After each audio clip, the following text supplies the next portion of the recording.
A former Chelsea and Brazilian player, Oscar, was hospitalized after the player lost consciousness during club's preseason preparation. Oscar is currently playing for Brazilian side Sao Paulo. During their preseason preparation, Oscar was placed in a bike exercise. Just to keep fit, just to get the players prepared ahead of the next season, and the player collapsed for almost 2 minutes. He lost consciousness, and the medical professionals rushed and revived him, and he was transferred to intensive care.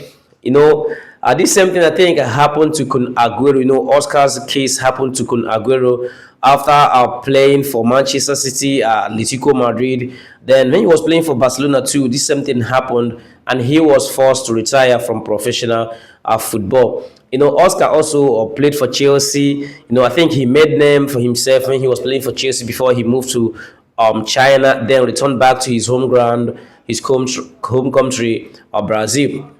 This kind of thing based on medical evaluations. Of course, the cause of that incident has not yet been known, but medical or professional says that it might be as a result of cardiac arrest. Well, I think the best thing for this player to do now is just to retire from professional football, honestly, to save his life, to save his family.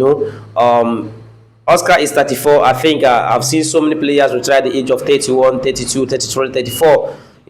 If his body shows that sign that he can no longer carry, I think it's best thing for him is just to retire from professional football, because this care is too scary. You understand? So, but we really thank God that he made it alive. He survived the scare. So, whatever is the outcome of the result, whatever that comes out of the result, even if it is favorable to him, I think the best thing he will do now is just to call it a quit to his football career, then focus on his life, focus on his family. That's the best thing to do, because at 34 he achieved a lot. So when he was playing for Chelsea, he moved to China. I think he has achieved a lot in football. So the best thing for him to do now, in as much as your health is no longer carrying you, just hang up, retire from professional football, then focus on other endeavors. I think